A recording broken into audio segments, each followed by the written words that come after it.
The fourth time I tried to redeem the tragic male supporting character, I still couldn't change the ending where he gave up his life for the female lead. After forcing a smile through the wedding of the male and female leads, he resolutely took a knife and lay down in the bathtub. By the time I rushed home, blood had already spread all over the floor. Lin Chusher raised his head from the pool of blood and gave me a sorrowful smile. Wan is getting married. This time, I really can't hold on anymore, but seeing her happy, I'm so happy for her. Watching his face quickly turn ashen, my eyes reddened, and my voice trembled. What about me? Hearing this, he gently closed his eyes and sighed, leaving behind his final words. It's me, I'm sorry. The pregnancy test slip fell from my hand. He didn't know that I had actually heard this sentence 4 times already, but this time was different. This time, I was pregnant. Just last night, he was still touching my belly, gently kissing my ear. Honey, do you think our baby will be a boy or a girl? Unfortunately, this question will never get an answer. Amid the system's alarms, my world was restarted once again. Opening my eyes again, 18-year-old Lin Chusher was being cornered at the familiar alley entrance. Blood trickled from the corner of his mouth, and his gaze pierced through the crowd, locking directly onto my eyes. The young man leaned quietly against the wall, his school uniform washed to a pale shade, his face marked with injuries. Several punks with brightly dyed hair surrounded him, shoving and hurling insults. He didn't fight back or shield himself, his gaze fixed in the direction where I stood. I have experienced this scene many times before. Every time in the past, I would rush over without hesitation, stand in front of him, scold those troublemakers, and protect Lin Chusher. But this time, my feet felt as if they were nailed to the ground, because in my previous life, I accidentally read his diary. It turns out that throughout this bullying, what he had been hoping for all along was for the female lead to pull him out of the mud, not for me, who barged in, truly the gentlest male supporting character in the novel, born to protect the female lead. Even this youthful affection was hidden away with great care, leaving no trace. The system in my mind kept sounding alarms, urging me to take action. I took a deep breath and finally took a step forward. The thugs noticed me and sneered. A yellow-haired guy sneered. Yo, the lapdog is here again, another chimed in. Really thinks he's a hero, huh? I ignored them and walked straight over to Lin Chusher. Squatting down in front of him, he looked up at me, his eyes showing no surprise, only understanding and resignation. He seemed to have anticipated my arrival long ago. I reached out in his direction, then I picked up the handheld pancake that had fallen in front of him and dusted it off. Good thing it's not dirty, I muttered softly, taking a bite. The pancake was still warm, with the fried egg and lettuce I had specially added for him early in the morning. Since he always skipped breakfast, I made it a point to bring him something different to eat every day. Chewing on the pancake, I looked up and mumbled to the thugs, sorry, I gave the wrong thing to the wrong person, carry on. For a moment, the entire alley fell so quiet that the only sound left was my chewing. Lin Chusher was stunned, his usually gentle eyes showing a bewildered expression for the first time. His face turned pale, his lips pressed tightly together as he turned his head away. I ignored him, munching on my pancake as I stepped around him.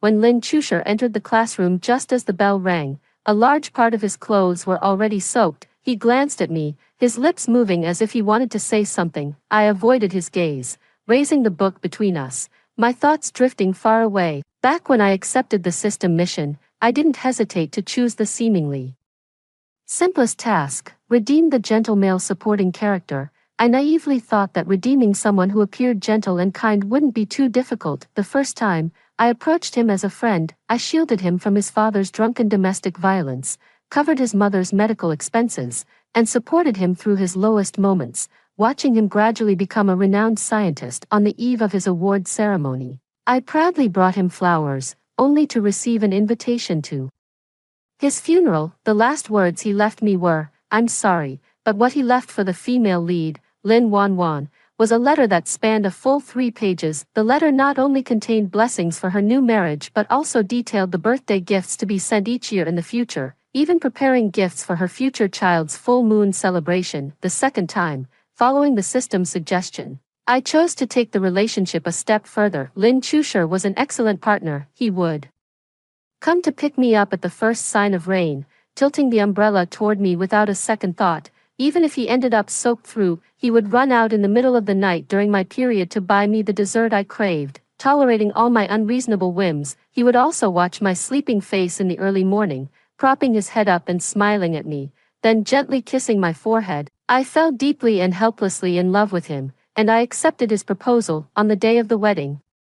I was filled with joy for the future. When I woke up, the person holding me had turned into a cold corpse. He held an empty pill bottle in his hand, with pills scattered all over the floor. The phone screen was still lit, showing that he had recently liked Lin Wanwan's post about her marriage certificate on social media. I unlocked my phone and found dozens of unsent messages in the drafts, all wishing Lin Wanwan happiness. The third time, the fourth time, it was always like this. Just moments ago, he was still texting me, "Honey, what do you want for dinner tonight?" The next moment, when I rushed home, he had already jumped from the rooftop. Until this time, just the night before, when he kissed my belly and planned our future with me, I was already drafting an application to stay in this world until the end of my life. But after watching the male and female leads walk toward their own happy lives, it was as if he had finally completed some kind of mission, and he ended his own life once again. After seeing the overwhelming crimson in the bathroom, the world I had been desperately holding together completely collapsed. I had already tried so hard, guarding him meticulously at every moment when the female lead might have triggered him, but it was always impossible to stop him. I finally understand that the gentle, sorrowful male supporting character who always stands behind the female lead in novels cannot be saved by anyone else. This time, I am truly exhausted. I cannot save him, nor do I wish to try anymore. I submitted the application to abandon the mission overnight. The system sighed and went to the higher-ups to go through the approval process. The bell rang for the end of class, and the homeroom teacher stood on the podium announcing that seats would be reassigned, allowing everyone to choose in order. When it was Lin Wanwan's turn, her gaze shifted back and forth between Lin Chusher and Gu Chen. Lin Chusher kept watching her, fingers unconsciously clutching the hem of her clothes. "I choose Gu Chen," Lin Wanwan said softly. Lin Chushi's hand, which was about to pull out a chair, froze mid-air. He lowered his head, his shoulders slightly slumping, unable to hide his disappointment. This scene is all too familiar to me. In the past few times, I would immediately walk over and deliberately say loudly, "I choose Lin Chusher," trying to protect his pride in this way. But this time, I glanced at the empty seat next to Zhou Yi, the school bully, and walked straight over to sit down. Zhou Yi was lying on the desk catching up on sleep, but the sound of me pulling the chair woke him up. He glared at me impatiently. "What's all the noise about?" I paid no attention and went about tidying up my books on my own. Out of the corner of my eye, Lin Chusher sat alone by the window, the seat beside him still empty, looking both sorrowful and lonely. After the class bell rang, Lin Chusher walked over to my desk. "Wen Yan, how come you?" He had just started to speak when Zhou Yi rushed over in a flurry. "Wen Yan, let me copy your math homework, quick," Zhou Yi urgently reached out to grab my notebook. Lin Chusher suddenly stepped between us. A flicker of displeasure crossed his usually gentle face. He shoved his own notebook at Zhou Yi. "Use mine." Zhou Yi was taken aback for a moment, then took the homework notebook and muttered, "Thanks," before slumping back onto the desk to start copying. As soon as the lunchtime dismissal bell rang, the students all rushed toward the cafeteria. Lin Chusher stood still in place, his gaze following me the whole time. I knew what he was waiting for. In the past, whenever it was mealtime, I would always take out 2 lunch boxes on time and hand one of them to him. His mother was seriously ill and bedridden, and he had to work after school to support his family. The previous few times, I was moved by his pitiful appearance and softened my heart again and again. But this time, I walked straight over to Zhou Yi. "Didn't you say you were going to treat me to a meal?" Zhou Yi scratched his head. "Almost forgot. Let's go." There's a new window open in the cafeteria. I followed Zhou Yi out of the classroom, catching a glimpse of Lin Chusher standing there with red-rimmed eyes, looking lost. The next day at noon, he was still waiting for me. When I ignored him again and walked straight out of the classroom, he softly called my name. "Wen Yan." I ignored him, dragging my good friend from the next class to the cafeteria in a whirlwind. On the third day, he finally took the initiative to walk over. "Let's go eat," he said softly. With a hint of hesitation, I raised an eyebrow and was about to speak when Lin Wanwan suddenly ran in from outside the door. Her eyes were red, clearly having just cried. Lin Chusher instantly looked nervous. "What's wrong, Wanwan?" "Gu Chen, he promised to go to the library with me, but he went to play basketball instead. Lin Wanwan sobbed. Don't be sad. Gu Chen probably just forgot. Lin Chusher quickly handed over a tissue, her tone so gentle it could drip with tenderness. But this is already the third time. How about I go to the library with you? I happen to have some books to return too. They went back and forth, completely ignoring me as if I were air. I tactfully slipped out quietly and closed the door behind me. The last class activity before the college entrance exam was a picnic in the suburbs. Had originally made up my mind not to attend, but from morning reading to break time, Zhou Yi kept nagging in my ear like a broken record. It's the last group activity. Can you give me some face? In the end, I was so annoyed by him that I had no choice but to board the bus. The carriage was noisy and bustling, and Lin Chusher had somehow taken the empty seat beside me. His face was flushed with an unnatural redness, and a few strands of his hair were damp with sweat. After the car started moving, he gently tugged at my sleeve. When Yen, I'm feeling a bit dizzy. I glanced at him. I can see that. He seemed not to expect me to be so indifferent, pausing for a moment with a hint of grievance in his eyes. You used to always prepare motion sickness medicine for me in advance. He seemed to be delirious with fever, his voice growing softer. Last time I had a fever, you went out in the heavy rain to buy medicine for me. When my stomach hurts, you always stay by my side and massage it for me. With every word he spoke, my heart sank a little deeper. These were clearly events from my past lives. I hurriedly called out to the system in my mind, but all I heard was a sharp, busy tone. There was no time to think. The bus suddenly jolted violently. A scream came from the front. There's a landslide. The bus lost control and tilted sharply to the right, instantly throwing the cabin into chaos. Lin Chusher, who had been drowsy just moments before, suddenly snapped awake and almost instinctively lunged toward Lin Wanwan in the front row, shielding her with his back. I was tossed and turned, while Zhou Yi howled and used his arm to shield me from the flying debris.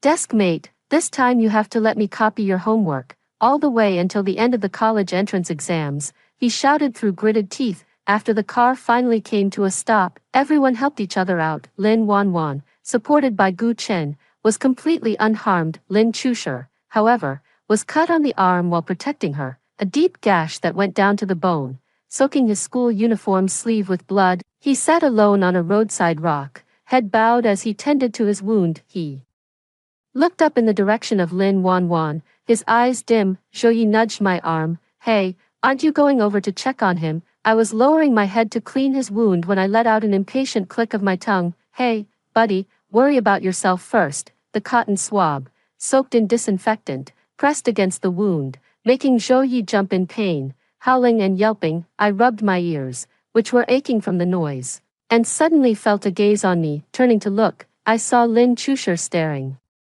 at me in a daze. He pursed his lips, his eyes slightly reddening. I withdrew my gaze and was about to turn away when he called out to me. When Yen, his voice was hoarse, I can't bandage one hand properly. Can you help me? I was so angry I laughed. What the hell does that have to do with me? Whoever you got hurt for, go find them to bandage you up. The grievance in his eyes suddenly vanished, replaced by a spark of brightness. Are you angry with me because I've been getting close to Wanwan? She and I really are just. I cut him off. Even if you two were mother and son, it wouldn't matter to me. Step aside, you're blocking the way. He froze, staring in the direction I left, his wrist dropping as he gave up on bandaging the wound, letting it bleed freely. On the return bus ride, the atmosphere was much heavier than on the way there. The students were resting in small groups, and no one was speaking. Suddenly, Gu Chen stood up and said that 500 yuan was missing from the class fund. It was still in the outer pocket of my backpack before we got on the bus, Gu Chen said, frowning as he checked his bag. The bus erupted into chaos. Someone shouted first, "Search the bags, the money definitely hasn't been transferred yet." Amidst the chaotic chorus of agreement, Lin Chusher silently hugged her worn-out backpack tightly. This subtle movement caught attention. Lin Chusher, what's in your backpack? A boy asked. Lin Chushi's face instantly paled. Just some books. Let us see. Several boys snatched his backpack without waiting for an explanation. The backpack was torn open, and its contents scattered all over the ground. A few old books, a worn-out wallet, and a stack of loose change. What is this? Gu Chen picked up the stack of money and counted it, exactly 500 yuan. Lin Chusher shook his head in panic. This isn't class funds. This is my mother's medicine money for this month. Stop pretending, a girl said sharply. Everyone knows your family is dirt poor. Where did you get 500 yuan? The classmates all looked at him with contempt. He finally turned his gaze to Lin Wanwan, his voice hoarse.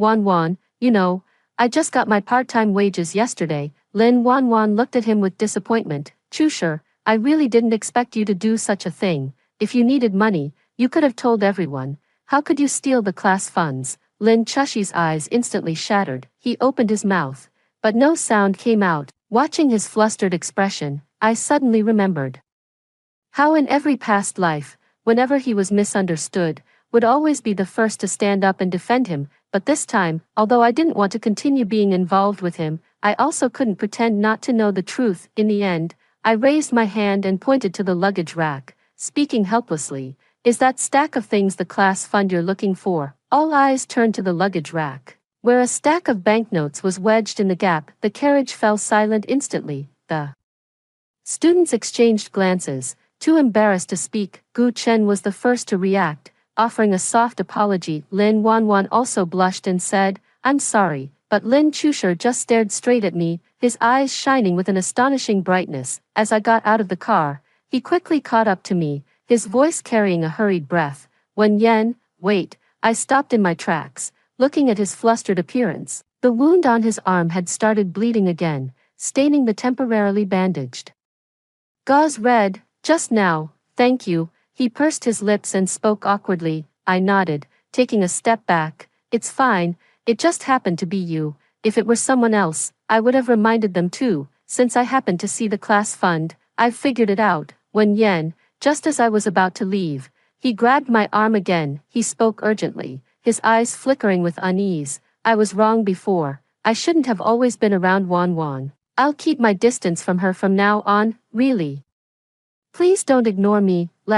This time, let's do things right, okay? Looking at his inexplicable promise, I became even more convinced of my own speculation. He indeed possessed all the memories. In that case, I couldn't be bothered to continue beating around the bush and playing guessing games with him. Lin Chusher, I interrupted him directly, my voice so calm that it even surprised myself. I remember everything. Just like you, I remember the memories of every lifetime. The color drained from his face in an instant, his lips trembling slightly. You remember everything. Too lazy to waste words on him, I turned to leave, but he stopped me again. Wen Yen, what are you two doing? Zhou suddenly appeared out of nowhere, casually stepping between us. What are you whispering about? Let me in on it too. I took the chance to create some distance. Nothing much, since we're heading the same way. Let's walk together. Zhou followed me with a cheerful grin. Of course, I had no idea that after I left,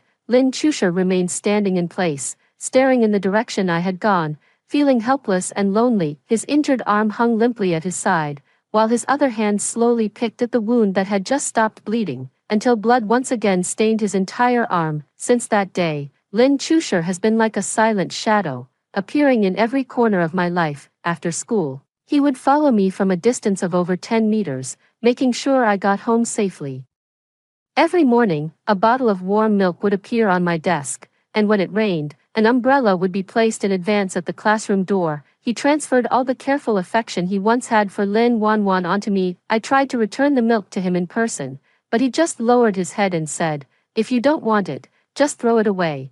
And then he did the same thing the next day. This situation continued all the way until the day of the college entrance exam. After finishing the Chinese exam and walking out of the exam hall, I overheard a few classmates discussing, Lin Chusher didn't come to the exam today. He missed the first session. I heard he was beaten by his dad and sent to the hospital this morning. He lost a lot of blood. My footsteps paused for a moment. In previous lives, I would have gone to his doorstep early to intercept his drunken father, but this time, I didn't. Later, I heard that when he was beaten black and blue, he kept muttering, Wen Yen will come to save me, but this time, there was no Wen Yen. I breezed through all the subjects with ease.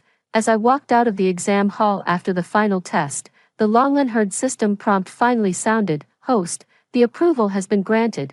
it will take a little more time to leave this world. I have prepared a plane ticket and money for you, so you can go abroad for a vacation. I looked up at the bustling crowd outside the examination hall, where parents were holding flowers to welcome their children. In the crowd, I saw Lin Chusher. He stood at the outermost edge, a bandage on his forehead and his arm in a sling, quietly watching me. When our eyes met, his lit up, as if he wanted to walk toward me, but I quickly turned and merged into the crowd, never looking back. I never expected that the little while the system mentioned would turn out to be 7 years. I finished university abroad, found a good job, and life went smoothly. Occasionally, Zhou Yi and I would send each other some local specialties. But aside from that, I had no contact with my former classmates. I never thought I would meet Lin Chusher again. He had shed the youthful innocence of his teenage years, looking exactly as I remembered him after marriage, except that his always gentle eyes now carried a hint of gloom and obsession. He knocked me out from behind. When I woke up, I found myself imprisoned in a villa. A delicate silver chain was fastened to my wrist, just long enough for me to move around the room. The system's scream exploded in my mind. Host, how did he turn dark? The higher-ups checked several times. His attributes are indeed those of a gentle, sorrowful, and devoted male supporting character. No signs of a yandere or obsessive tendencies were detected. I rubbed the sore spot on the back of my neck. Whether he's sick or not, I don't know, but just because the male and female leads got married, he attempted suicide 4 times. Isn't that obsessive enough? The earlier test really wasn't reliable. When Lin Chusher pushed the door open, he was holding a tray in his hands. He carefully placed the food by the bedside and said gently, "You're awake." He sat down by the bed, his fingers gently brushing my cheek. "I've been searching for you for 7 years, thinking of you every day."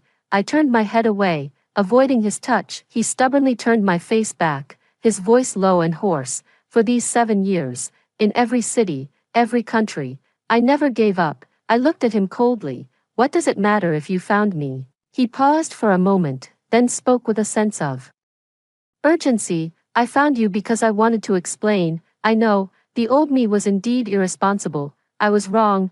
So now you're locking me up as compensation." I interrupted him sarcastically. He was momentarily speechless, his eyes reddening at the corners as he looked up. "Darling, believe me, I truly know I was wrong. I love you." Hearing this address, I was taken aback for a moment, then smiled. "Lin Chusher, since you love me, tell me, was the child we had back then a boy or a girl?" Upon hearing this, his expression instantly shattered, his eyes reddening, his voice choked with emotion. "I'm sorry, I was completely unworthy of being a father back then. Every time I think of that child, my heart feels as if it's being cut by a knife. I know it's too late to say these things now, but when Yen, give me a chance. Let me spend the rest of my life making it up to you, wife. I love you, I truly love you." Watching his pained expression, I closed my eyes. Whatever. In any case, there are only 3 days left before I leave this world. Over the next 2 days,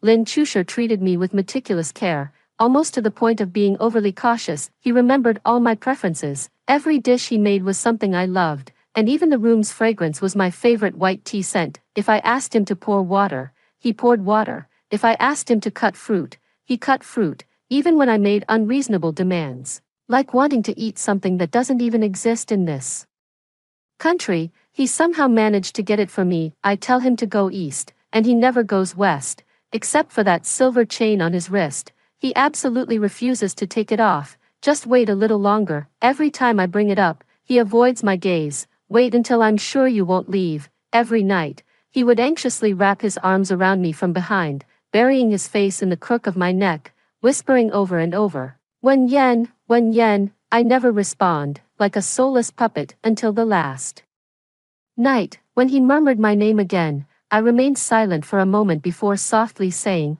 "Go to sleep." I felt his body stiffen, and then he held me even tighter. A warm, damp sensation spread across my neck, and the collar of my pajamas was soaked with his tears. On the afternoon of the 3rd day, his phone rang. The caller ID showed Lin Wanwan. I leaned against the headboard, watching his back gradually stiffen as he answered the call. A faint sound of a woman sobbing came from the other end of the line, saying she was getting married and hoped he could attend the wedding. After hanging up, He remained silent for a long time. The phone screen was lit up, showing that he had already booked round-trip tickets. The outbound flight was at noon today, and the return flight was just 2 hours later. Honey, he hesitated as he walked to the bedside. Wan, I'll just make an appearance and come right back. Go ahead, I said calmly. I won't leave, I'll wait for you to come back. He didn't seem to expect me to agree so readily. He paused for a moment, then eagerly explained, I'll only be gone for 2 hours,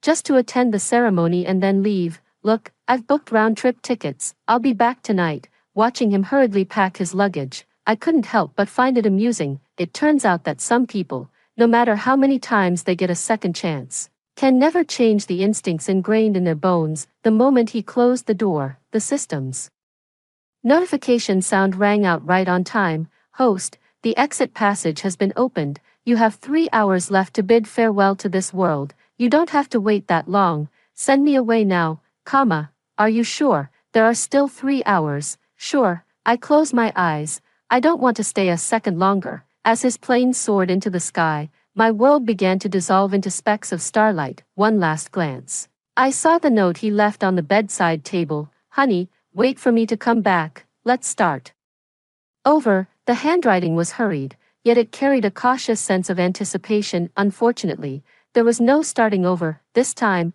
I was the one who left first. I asked the system to let me choose the way to leave this world, and I deliberately picked the most brutal one. After blocking the pain, I watched as my skin cracked inch by inch, blood seeping from countless fine wounds, staining the sheets beneath me. I had a selfish motive after seeing Lin Chushur leave in such a decisive way. So many times, I had to get my revenge. At the wedding venue, Lin Chushur sat among the guests, growing increasingly restless. He sent me over a dozen messages, but all of them went unanswered. The calls I made were never picked up, and eventually, the phone was turned off. I'm sorry, I have to leave. He suddenly stood up and rushed out of the wedding venue under the astonished gazes of everyone. On the plane, he clutched his phone tightly, his knuckles turning white. An indescribable sense of panic seized his heart, much like the premonition he felt in his previous lives each time he chose to end his life. As he pushed open the villa's main door, a heavy smell of blood rushed toward him. His fingers began to tremble uncontrollably,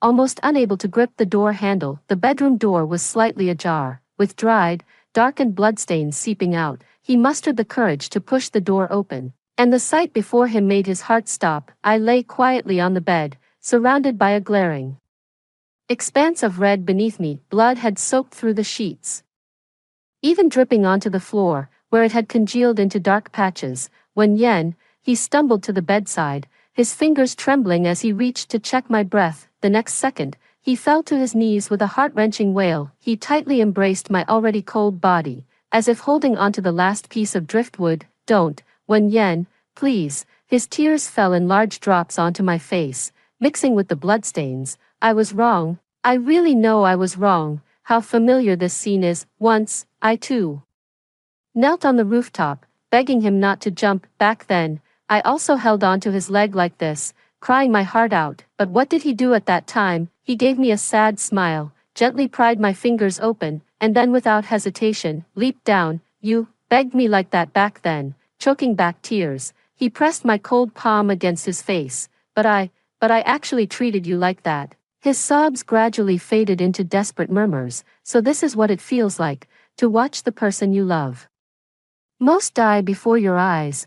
But all of this, I could no longer see or hear. In the final moment when my consciousness completely detached from this world, I only saw his blurred figure kneeling in a pool of blood. The system prompt tone softly sounded. Task world detachment completed. Host, welcome back. After returning to my own world, I immediately took on a new task without a moment's delay. This time, I carefully selected a startup script, a self-made female entrepreneur who worked her way up to become an industry giant. I will never take on any lousy redemption scripts again. In this new world, I am busy expanding the market and developing products, living each day to the fullest. The script of a strong female lead is far more interesting than romantic entanglements. That day, as I was reviewing the quarterly reports, the system suddenly popped up to chat. Host, did you know? Something major has happened on Lin Chushi's side. Without looking up, I continued reading the documents. What, did she attempt suicide again? Even more dramatic than that, the system's electronic voice carried a tone of gossipy excitement. He had your, body from that world cremated, placed the ashes in a custom-made glass bottle, and sleeps with it every day. He doesn't even care about the company anymore, just stays in the bedroom where you last met. I raised an eyebrow and continued flipping through the report in my hand. Even more terrifying, the system lowered its voice. He used some method to collect traces of you from every world, photos, videos, even things you used, all stored in a secret room. Lin Wanwan went to see him, and he directly kicked her out, saying, "Don't disturb me." And when Yen, tisk, I took a light sip of coffee. He really is a control freak at heart. The most extreme part is, he somehow heard you might be in another world and started obsessively researching ways to travel through time and space. It said he sacrificed half his lifespan just to, the system's voice abruptly cut off, replaced by a sharp, piercing screech. I looked up with a sudden sense of foreboding. Through the floor-to-ceiling window of the office, I saw a familiar figure standing downstairs. Lin Chusher. He had lost a lot of weight, his suit hanging loosely on his frame, his face frighteningly pale, but his eyes were astonishingly bright, staring straight at me. The system stammered. He actually came looking for you." I calmly met his gaze, even giving him a smile. Then, I withdrew my gaze and pressed the intercom button. "Anna, get ready, we're acquiring that tech company ahead of schedule." "Host, aren't you going to hide? He's right downstairs. What's the rush?" I calmly signed the last document. "System, settle the task points for this world. Task completion 98%, evaluation S rank. But host, send me to the next world." I stood up, casting one last glance at the stubborn figure downstairs. I refuse to believe he has that many lives to sacrifice. As the white light of teleportation enveloped me, I saw Lin Chusher frantically rushing toward the building entrance. Unfortunately, it was still a step too late. This time, he still couldn't catch up with me. I closed my eyes. "Chase me, no matter what. You will never catch up with me." During breaks between tasks, I managed to squeeze in 2 visits to see Zhou Yi. The first time was at his wedding. I quietly sat in the last row of the ceremony, watching this once carefree school bully, now dressed in a sharp suit, his hands trembling with nervousness. After the ceremony, he spotted me, his eyes lighting up instantly, and he eagerly pulled his bride over to me. "When Yen, this is the desk mate I always tell you about." He cheerfully introduced me to the bride, then turned to me and said, "This is my wife, Li Xiaoyun." The bride gently smiled and handed me wedding candies. "Zhou Yi always talks about you, saying you used to let him copy your homework back in the day." Looking at the happiness radiating from Zhou Ye's face, I suddenly remembered that rainy day in our senior year of high school, when he gritted his teeth and used his injured hand to shield me from the flying gravel. Now he has found his own happiness, and that's truly wonderful. The second time I went back was for his child's full-month celebration. The little one was chubby, lying in the crib blowing bubbles. Zhou Yi was flustered as he prepared the formula, complaining, "This little one is so hard to please," but the smile in his eyes was unmistakable. "How are you doing now?" he asked me while burping the baby. "Still drifting alone abroad?" I nodded. "In this world, I have reincarnated 5 times. For the first 4, I revolved solely around Lin Chusher, and it wasn't until the last time that I unexpectedly made a friend like Zhou Yi. This friendship turned out to be the warmest reward I gained throughout this long mission." Before embarking on a new journey to another world, I went to bid farewell to Zhou Yi. I brought a longevity lock for his child, and the little one giggled as he grabbed the bell on the lock. Going abroad again, Zhou Yi saw me off at the airport, chattering away with reminders. "Take good care of yourself out there alone, and call anytime if anything comes up. If you meet someone suitable, don't be too picky. Settle down soon." His endless nagging filled the void left by my lack of parents. I listened to his advice with a smile, never interrupting. When Yen, at the moment of parting, he suddenly looked at me earnestly. "No matter where you are, be happy. Call me if you need anything. No matter what happens, our friendship as desk mates will last forever." I was amused once again. "Okay."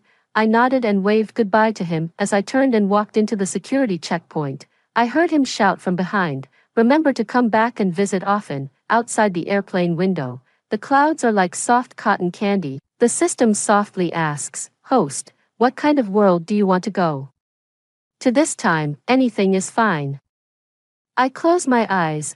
As long as Lin Chusher isn't there, I know that no matter which world I go to, there will always be a place where someone genuinely wishes for my happiness. That's enough. After hearing the first story above, what are your thoughts? Feel free to share your opinions in the comments section. Next, there is another similar story. Let's continue to see. My mother is the villainess, and by the time I was born, the story had already reached its grand finale. The once extravagant, pleasure-seeking heiress became a social outcast. Despised by everyone, she was betrayed by the male lead's father, and her family went bankrupt. A pampered heiress who knew nothing had to start from scratch, learning everything for my sake. According to the nurse, when my mother gave birth to me, she had no idea she was pregnant. She only knew she had gained a lot of weight. It wasn't until the day she was notified of her bankruptcy, with all her bank cards frozen, that she realized she had only 20,000 yuan left. That was the lucky money given to her by a distant relative when she was a child.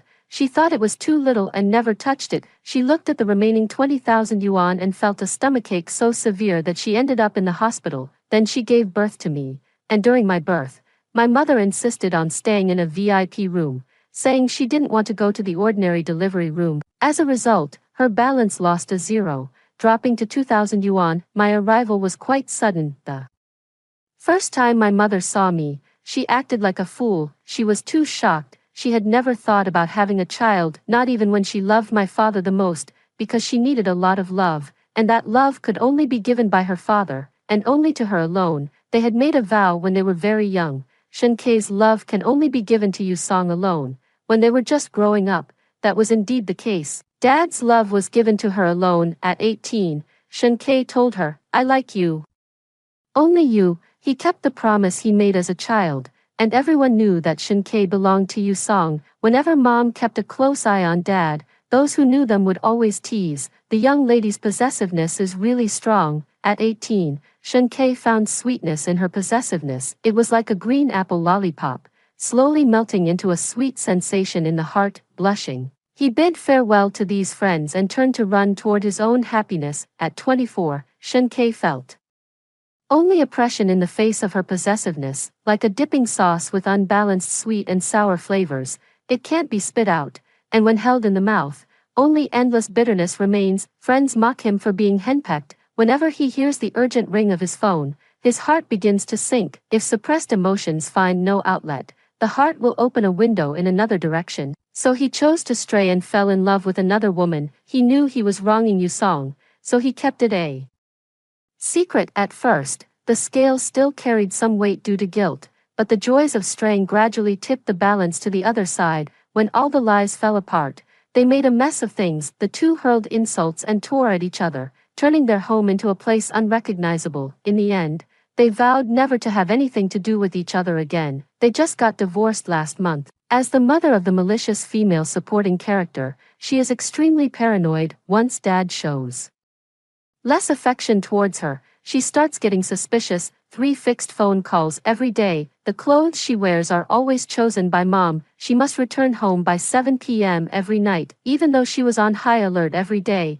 dad eventually slipped through her fingers like a handful of sand, blown by the wind into the arms of another woman. It started with the chestnut-colored hair found on his coat, followed by the unfamiliar scent of perfume lingering on his collar. At the beginning of the arguments, mom confronted him directly, saying, "You smell awful." It was a very cheap scent, so sweet it made one dizzy. My dad, trying to cover up his guilt, took off his coat and pretended not to care, saying, "I just went to the mall earlier, must have accidentally brushed against something." Later, it was an unknown woman's accessory.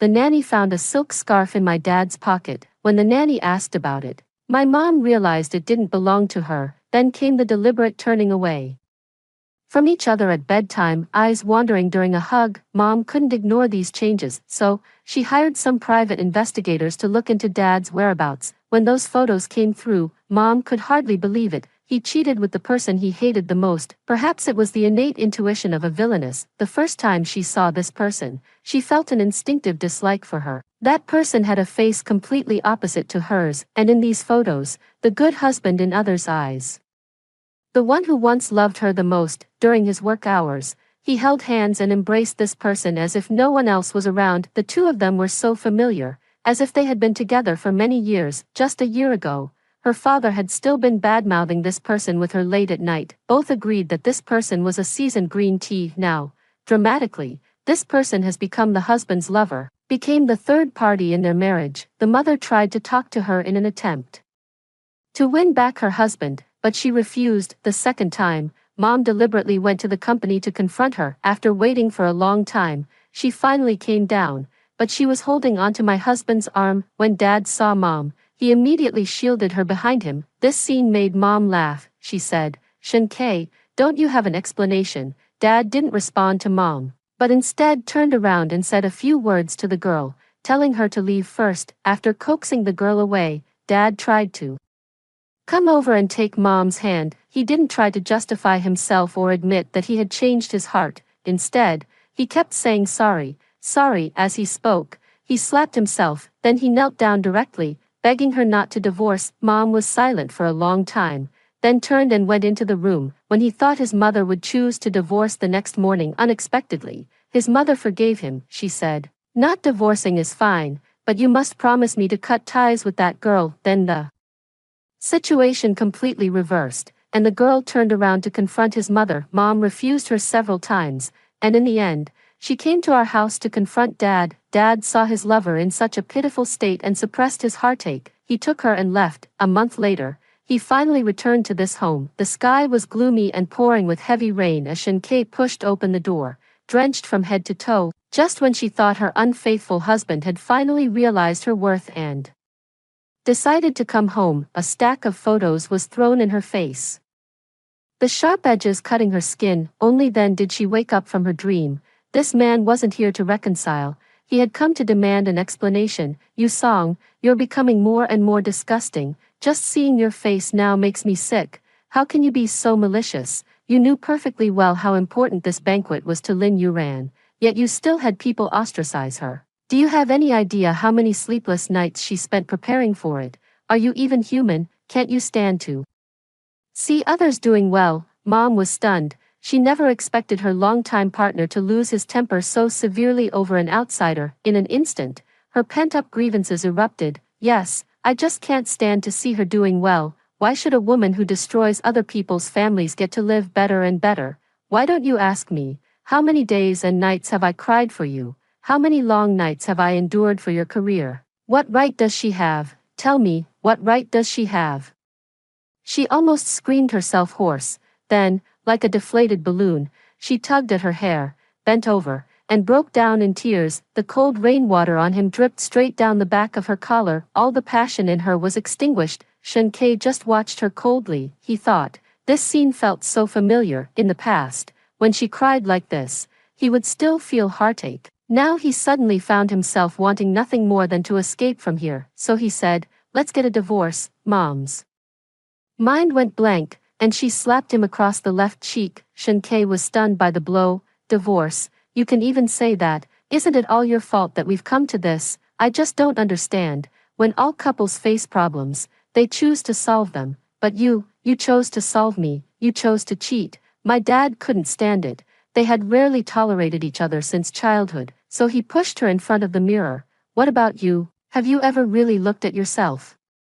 The two of them stared at the woman in the mirror together. Her hair was disheveled, with a long scratch on her cheek, and her eyes were red and vacant. The sorrow and anger on her face had not yet faded. She stared blankly at herself. She remembered when they got married, the first time they looked into this mirror. Both of them were smiling. Now one person is full of disgust, the other full of anger. Suddenly, she felt it was pointless to keep agonizing over whether to divorce or not. With love gone, she wasn't lacking someone to spend her life with. When they signed the divorce agreement, her mother looked over the signed document again and again. The person next to her asked if there was something wrong. She said, "After all these years, I should at least say a proper goodbye." Then she picked up those few sheets of paper, stood up, and said wearily, "I hope we never meet again." Unexpectedly, a month later, the Yu family went bankrupt. Mom was in the process of moving when she found out the house was jointly owned, but there was no longer any reason to live there. She drove back home, only to find an empty house left behind. She had never imagined that under such circumstances, she could still have a child. She lost everything, but gained a child. This child, like a fast-forward button, instantly split her life in two. Although everything was sudden, she still accepted this change. Then she realized she couldn't even take care of her own basic needs, let alone a child. She didn't know that taking a taxi from her home to the hospital cost 12 yuan. She didn't realize that the food she used to eat was so expensive. A casually ordered meal now cost more than she could even afford in spare change. She still maintained her old spending habits, always wanting the best of everything. She was forced to learn how to take care of herself. She was also forced to learn how to take care of me. She never wanted children, but she seemed to particularly like me, always holding me, gently rubbing my little face, and holding my small hands, speaking softly to me. When the nurse took care of me, she would watch from the side, clumsily learning. All the mindless novels on my phone have been deleted, replaced with parenting guides. However, she often falls asleep while reading them. I love watching my mother's sleeping face. When she sleeps, she resembles the roses blooming outside the window, gently swaying in the breeze. Quiet and beautiful. Whenever I fall asleep, my mother also pats me gently. She whispered to the nurse, asking what kind of formula would be suitable for a small baby like me. The nurse also whispered back, suggesting that XX brand formula might be worth trying, as my baby was thin and small, likely due to poor prenatal care. My mother looked at the expensive price tag and then at me, lying in the cradle and blowing bubbles, feeling troubled. In the end, she gritted her teeth and stocked up on a whole box. After buying it, her balance lost another zero, dropping to 200 yuan. Although I was well taken care of in the hospital, I was always very sleepy, and chest tightness was a common occurrence. Mom didn't notice anything unusual about me, saying I was a little pearl, sleeping all 24 hours of the day. The nurse gave me a full-body checkup. The doctor said it was congenital heart disease, and I might not live to adulthood. In the first few days after the diagnosis, my mother held me and cried. She hadn't even finished her postpartum confinement yet. The doctor advised her not to cry too much and asked who the child's father was. Mom couldn't answer through her tears. Her life felt as if it had been abruptly severed. For the first 20 years, she lived in a world of luxury and indulgence, oblivious to the ways of the world. Fate, seeing her live too comfortably, made her utterly unprepared to become a mother. As if that pain wasn't enough, it seemed to cut her again. The nurse aunt looked very displeased, wondering how such a nice young girl could have married someone like that. Some things, if you can let go, just let go. In life, so many things don't really matter when faced with life and death.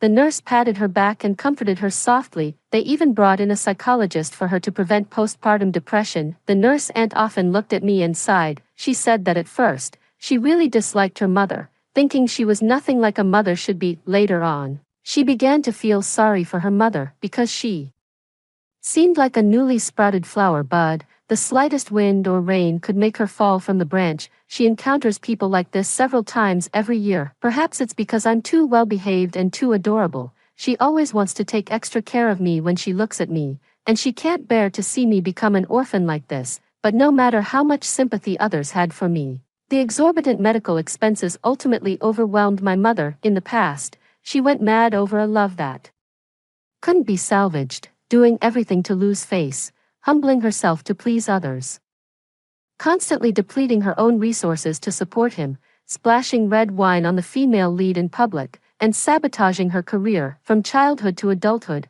all she ever seemed to desire was for someone to lend a hand when she fell, rather than burst into laughter. But from childhood to adulthood, only Shin-Kei has ever done this. Her parents were exhausted in their marriage, with no energy left to raise a child, so she grew up willful, rude, arrogant, and spoiled, with no one to discipline her. They only bowed to her status and position. Without these things to disguise her, she was like a newly bloomed bud on a branch. Just a little wind and rain could make her wither. She clearly understands all this, but she doesn't know how to act, to demand what has never been given, to grasp at the slightest bit of affection in her own way. In the end, she caught nothing at all. She merely wanted to hold on to that love that could be blown away with a single breath. Took several deep breaths. She started asking friends she thought were close for money, but the calls either went unanswered or were met with insults. She hesitated for a long time before making the last call. The other person, Who is it? It's me, Lin. Well, who do we have here? It's Miss You. The tone was teasing. What brings you to me? Borrow money. How much do you want to borrow? Mom gave a number. But before she could finish, the other end let out a scornful laugh. Aren't you the young lady of a wealthy family, with just a wave of your hand, you can get millions? Why are you borrowing a few thousand from us small fries? I do have the money, but the way you are now, it's hard to see how you'll be able to pay it back.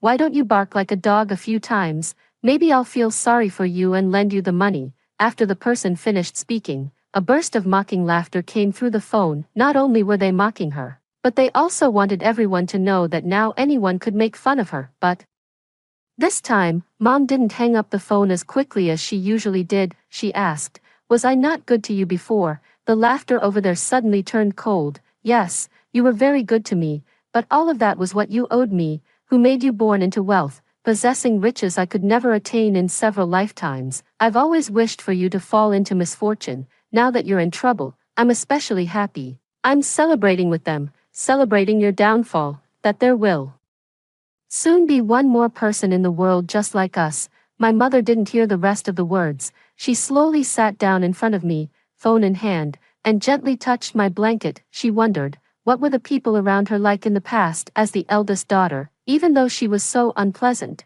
there were countless people trying to please her. Some clumsily flattered her, some subtly showed their goodwill, while others gradually and steadily became part of her inner circle. Lin was her favorite friend, because she always cares about her and doesn't indulge all her actions. She treats herself and everyone equally, despising the reckless behavior of the rich and the cynicism of the poor. During exams, she would prepare notes for her in advance and tell her not to cheat. When she engages in inappropriate behavior, she would give her a cold shoulder. She would also patiently guide her in some of her behaviors. She was like family, but when fame, fortune, and wealth were lost, she became so unfamiliar, mocking and ridiculing, kicking her when she was down, just like those others. Finally, she put down the phone that had already gone silent. She threw away a scarf from her limited collection of clothes. Faced with the constant stream of payment reminders, Mom still dialed that number. She first heard a few moments of mixed laughter from men and women on the other end, then came the familiar, "Hello." In the past, whenever they called, she would always sweetly call out Shin-Kei, but now she could only reply politely, "Shin-Kei, it's me." Her voice was slow and stiff. "Can you lend me some money?" A few more giggles came from the other end of the phone, followed by the sound of fabric rustling. "Stop it. Ha ha ha." The voice returned to the phone. "What did you say?" Just that one sentence seemed to instantly drain Mom's courage to borrow money again. After all, they had been at such odds before. The two had hurled insults at each other over the divorce. They had argued plenty since childhood, but never as fiercely as that time. To Mom, Shin-Kei had once been like a blazing light. Although this light cannot penetrate the depths, it at least brings a moment of warmth. I never expected that after signing the divorce agreement, all the past would simply become the past, with no other choice. My mother had to seek refuge with my grandmother, who lived far away in the south of the Yangtze River. Grandma is my mother's biological mother. When my mother was 18, she divorced her husband. Years of torment have left her with many white hairs, and she has been taking antidepressants year after year. When my mother was a child, my grandmother would often stay alone in a room. She never went out, nor did she speak, occasionally staring blankly at the white curtains. When my mother went to see her, she was trying to swallow white pills. The pills blocked her mouth. Grandma vomited at the sight of her, scattering white pills all over the floor. The nanny heard the commotion and rushed into the room. "Madam, you shouldn't take so many of these pills. If you really can't sleep, I'll warm up a glass of milk for you. Drinking it might make you feel more comfortable." She stared blankly at the pills on the floor, shaking her head. Only after a long while, her mother walked over and took her hand. Little as she was, she didn't understand what depression was. She only knew her mother was sick. Grandma seemed unaware of her mother's presence, her gaze vacant as she stared ahead. After that, she never opened that door again. She thought her mother was like a puppet, too dull to be interesting. Just sometimes, when passing by this door, I would occasionally pause for a moment. Inside, it was quiet, without a trace of human presence. On a certain day after she came of age, this perpetually closed door finally opened. The person who was almost transparently pale was her mother. With the nanny carrying her suitcase, she left this home forever. I didn't even glance at her when I left, as if she had never given birth to me, and now, the only person I can rely on is this mother I haven't seen in so long. My stepmother and father had already abandoned me and gone abroad after the bankruptcy. Mom spent all the money she had on a green train ticket. She had never been on such a train before, with luggage and trash everywhere, making it impossible to even move among the four seats. There was only one small table big enough for two hands. After finally finding her seat, the cover on it was greasy and dirty. A chubby uncle sat next to me, his smoky breath filling the entire space. Mom's eyes turned red as soon as she sat down, her white dress already stained in several places. This was the only dress she had left. Everything else that could be sold had been sold. I slept the whole way, all the way to Grandma's house. Opening my eyes, I heard Grandma scolding Mom, ever since you were born, all you've known is how to spend money. Ending up like this, you're just foolish. Mom ate noodles while crying. To buy this one train ticket, she had been eating one meal as if it were three, never feeling full. Grandma's hair was streaked with gray, her eyes and brows faint, and her words were full of disdain for Mom, but in her eyes, there was an unmistakable mix of joy, nostalgia, and reproach. It was the look of a daughter finally grown up and returning home. Grandma lived in a tranquil little courtyard in the Jiangnan region, where she was doing quite well. The walls outside the courtyard were covered with climbing roses. When the breeze blew through the alley, the flowers swayed gently. In the courtyard, there was a stone table, and on it lay a fluffy white cat, round and plump all over. On sunny days, it would sleep by the rose bushes. In her lifetime, Grandma never thought she would see her daughter again. Now she can finally calm down and take a good look at her. From the moment she was born, Mom had a silver spoon in her mouth, while Grandma was already suffering from severe depression. From ages 1 to 5, they rarely saw each other. When my mother turned 18, my grandmother's illness finally began to improve. Grandmother wanted to take her daughter away, but years of neglect had made my mother completely resent her. Due to a lack of proper guidance, my mother had only ever known how to spend money since she was born. She had never truly worked hard in her life, and even her diploma was obtained through family donations to the school. Not only did she enjoy spending money, but she also loved giving it away. Mom never thought she was wrong for giving away money. She said, "I had so much money back then, what's the harm in giving some away?" Who could have imagined that money could turn into a negative number in an instant? Mom thought that by relying on Grandma, she could live a carefree life, but Grandma didn't indulge her. Apart from expenses related to me, Grandma refused to give her anything else. As a result, Mom often argued with Grandma. She could no longer wear the beautiful clothes she used to, couldn't buy the expensive cosmetics she once did, and couldn't enjoy the expensive Western meals she used to have. "Mom, my underwear is torn, I need to buy new ones," Grandma said. "Buy them yourself." "Mom, I want to eat that shop's dessert," Grandma said again.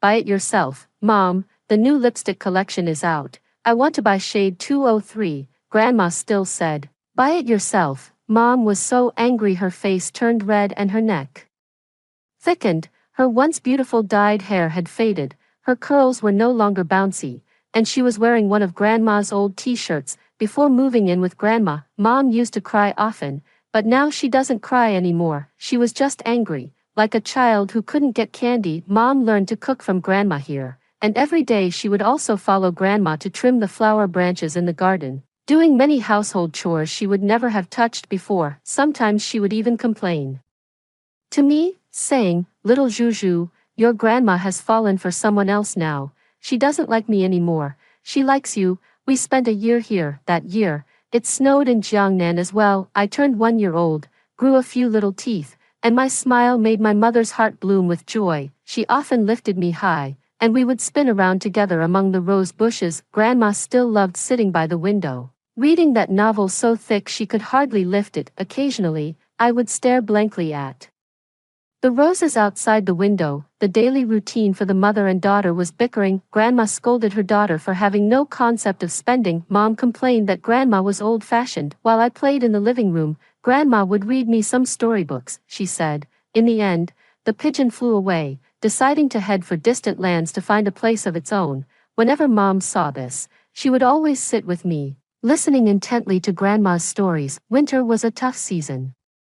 For Grandma, she always dressed very warmly, afraid of the cold. At first, it was just an occasional cough. When her mother urged her to take medicine, she would say it was an old problem and that medicine wouldn't help. Later, when her high fever wouldn't go down, her mother took care of her tirelessly. Later on, Grandma was admitted to the hospital. The flower bed outside the window was covered in a thick layer of snow. When Grandma was unconscious, Mom would stare blankly at the osmanthus tree. Outside the window, the cold snow would sometimes slide down the leaves, forming small mounds. I had never seen such an expression on my mother's face, as pale as the snow outside. In the end, Grandma was laid to rest in a small box. She carried the small box over to me and patted my head, her voice hoarse. She said, "Little Pearl, Mommy doesn't have a mommy anymore." Mom shed many tears that year. After Grandma passed away, Mom had to go out and find a job. She didn't know how to do anything before.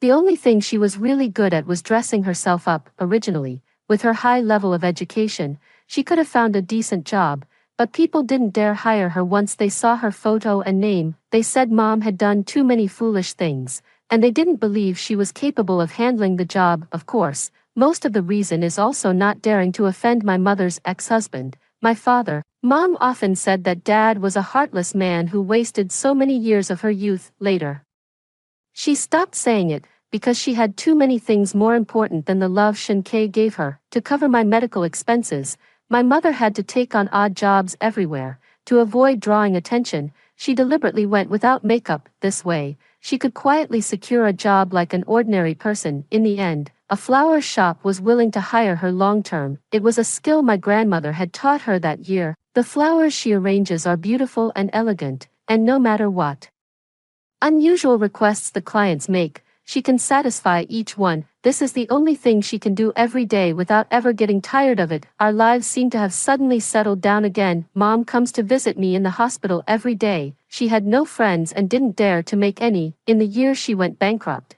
she endured endless disdain and mockery from these former friends. She would talk to me a lot, even though I couldn't understand her. One month, she suddenly seemed very exhausted, and her worn-out coat even brought back many leaves.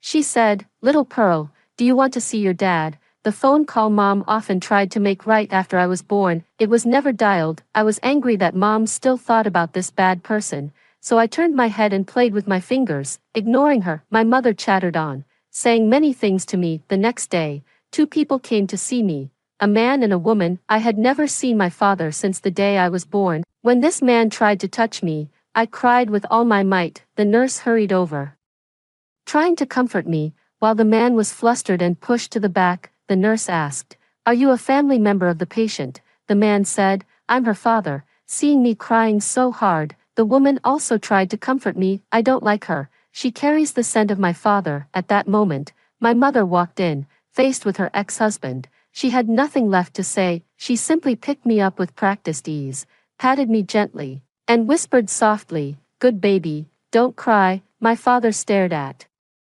my mother, lost in thought. He had never seen her like this before. Her hair was disheveled, with deep dark circles under her eyes, her lips pale and colorless, looking unkempt and disheveled, yet she held me gently with a tender expression, showing not a trace of embarrassment. He listened as his mother softly comforted me. He still remembered that when they went to school together, the proud and unrestrained young lady had never been afraid of anyone. At 15, she was already a notorious troublemaker in the area, but when faced with a real child, she was at a loss. She often says, "Children are truly the most terrifying creatures in the world." After lulling me to sleep, she sat down expressionlessly. She took out the custody agreement, which clearly stated the expenses my father should cover. They faced each other so calmly. Those times of quarrels, though only a year and 2 months ago, seemed so far, far away from them. "If you ever encounter any difficulties in the future, you can come to me." This sentence rang out abruptly,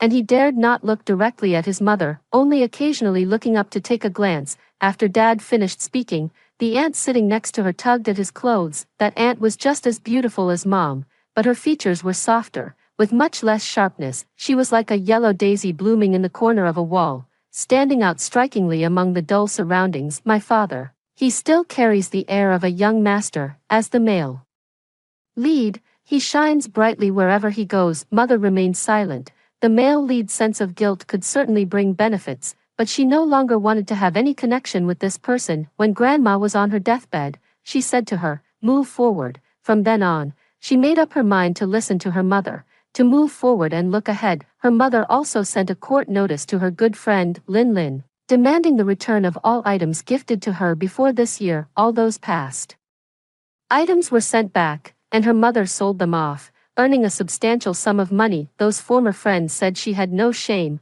How could she ask for things back after giving them away? Mom didn't care either. She said something particularly cool. "If you have the nerve to accept them, why wouldn't I have the nerve to take them back?" Mom took the money and continued working at the flower shop. My condition gradually improved. She took very good care of me. In the past, she was never good at cooking. Every meal she made was either burnt or undercooked. I always have stomach issues, and she always carries gastrointestinal medicine in her bag. Now, she can also prepare 3 dishes and a soup. She learned that winter clothes go on sale in the summer. She learned that she can use medical insurance to buy medicine at the hospital. These were all taught by Grandma to Mom. That year, she finally received the long-awaited, belated maternal love that belonged to her. However, as the villainess, even if she didn't provoke others, it was impossible for her to live a peaceful life. Not long after, someone found out about the store where Mom worked. They placed many orders for my mom at this shop. After receiving the flowers, they left overwhelmingly negative reviews. At first, the shop owner thought it was because there were too many orders and my mom was too busy to handle them all, leading to some oversights. But in reality, my mom carefully tended to every bouquet she sent out. This situation continued until the 5th day. With the negative reviews escalating, the boss showed Mom the phone screen, where several private messages were displayed. "If you don't fire you song, I'll keep leaving negative reviews for your business." The boss looked at Mom with an apologetic expression, indicating that she had to be let go. This time, Mom didn't shed a single tear, accepting everything with remarkable calm. After lulling me to sleep, she leaned against the spot where Grandma often sat. For a while, in fact, such tactics had been used on her back when she was still in college. Because of her flamboyant personality and sharp features, she neither respected the elderly nor cherished the young. Anyone who displeased her would get a slap. Rumors of her bullying classmates have been circulating in the school. They said, "I always knew this kind of person was no good. Just look at her face. She looks like someone not to be messed with." She never paid much attention to school gossip until a group of people came to confront her. "Did you slap all these?" In the crowd, the girl who had been hit lowered her head, sobbing and crying for a long time without being able to utter a complete sentence. Whenever someone asked her something, she would only cry. They pointed at the scars on someone's face and said with disgust, "Did you slap all these?" I didn't believe it when others said you were a bully, but it turns out you really are a bully. Who is my mom? She's the proud and willful young lady who immediately realized she had been framed by a scheming girl. Without offering any explanation, she grabbed the person who had been crying beside her and slapped her twice hard on the right cheek. "I didn't hit you before, but I'm making up for it now." Now the green tea girl had both cheeks swollen, looking like a pig's head and crying like one too. A group of people were furious but couldn't do anything about her. Later, someone spread the story, and her image as a bully girl became even more deeply ingrained. Those who liked her adored her, while those who hated her despised her intensely. Some nearby delinquent girl groups tried to recruit her, but she ignored them. I saw them bullying someone on the road, so I went over to teach them a lesson. After the fight, her clothes were torn in several places, but she only grew fiercer, targeting the toughest spots. The nearby gangs were all scared of her, while everyone feared and disliked her. Those who admired her only became more devoted. In this situation, it's clear she's being slandered again.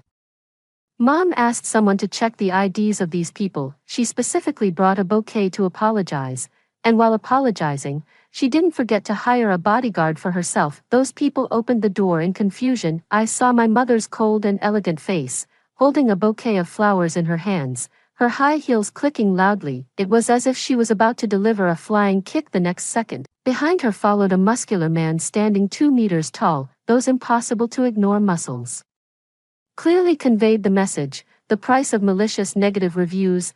Mom sat down, exuding the confident and spirited demeanor she once had, and gently asked them what exactly they found unsatisfactory about the bouquets. The pushover easily gave in. "Don't hit me, I'm just a hired troll bought by someone else. I never even bought your flowers." In the end, under Mom's smiling face, they spoke a name, Lin Yuran. As the malicious female supporting character, the name Lin Yuran had always been a taboo for Mom. Mom had never hated anyone so much as the female lead of this story. Lin Yuran embodies the persona of a stubborn, innocent flower. When they were both younger, Lin Yuran's tricks were still quite clumsy, but as she grew older, her mother found it increasingly difficult to see through her. At that time, her mother had some popularity in the entertainment industry and had appeared on several variety shows. To ride on the coattails of her mother's fame, Lin Yuran often went against her. Whatever Mom says, she contradicts. Whatever Mom wears, she copies.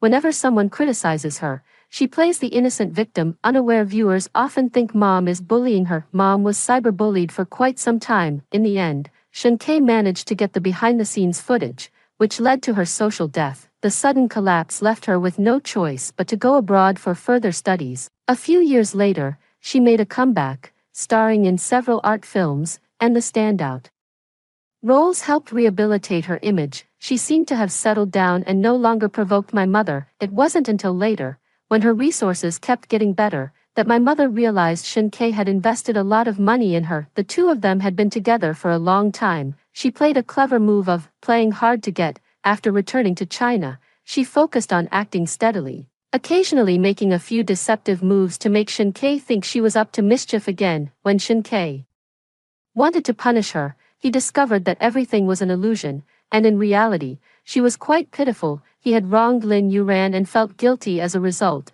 Then he realized how resilient she was, never giving up even in such difficult circumstances. Just like that, he managed to overlook all the previous mistakes and successfully won Shen-Kei over. Compared to Yu Song's almost pathological control, she was like a gentle spring breeze, soothing all the restlessness in his heart. But now he realized that it was all a lie. He received some photos of Lin Yuran sent to him by an anonymous person. These photos seemed to be telling him just how foolish he is. All the happiness he had been pursuing, which he thought was real, turned out to be an illusion. He thought that by abandoning Yu Song, he would find happiness, but instead, he stepped into another abyss. There were various photos with different men. From the time they were together, and even before they got together, she maintained physical relationships with them. She used his money to keep these men. No wonder she always tried every means to make money and extract money from him. No wonder she always said she was very busy with work and unwilling to spend time with him. He felt a wave of nausea, both in his heart and body. The door was pushed open from outside, and Lin Yuran hurried over. "What's wrong? What's wrong? Is your stomach upset?" He looked up at her, noticing that the lipstick at the corner of her mouth was smudged. He thought it was one of the men in the photo who had messed it up, and it made him even more nauseous. He passed out from vomiting and didn't wake up until much later. The doctor walked over to him with the test results. He was told he had contracted syphilis. The disease progressed rapidly, and within a few months, he couldn't even get out of bed. Lin Yuran was already openly fooling around with those men right in front of him. The torment of illness made it hard for him to fall asleep. As soon as he closed his eyes, he could hear someone crying. He walked over and saw that the person crying was 18-year-old Yu Song. She said, "Shen Xiaokei, how did you end up like this?" She walked over and hugged him. "Look at you, you've grown so many spots. You said we would always be together when we grew up. If you're going to die, how can we be together?" He cried outside the dream too, not knowing whether he was crying because he was going to die or because he could never be with you.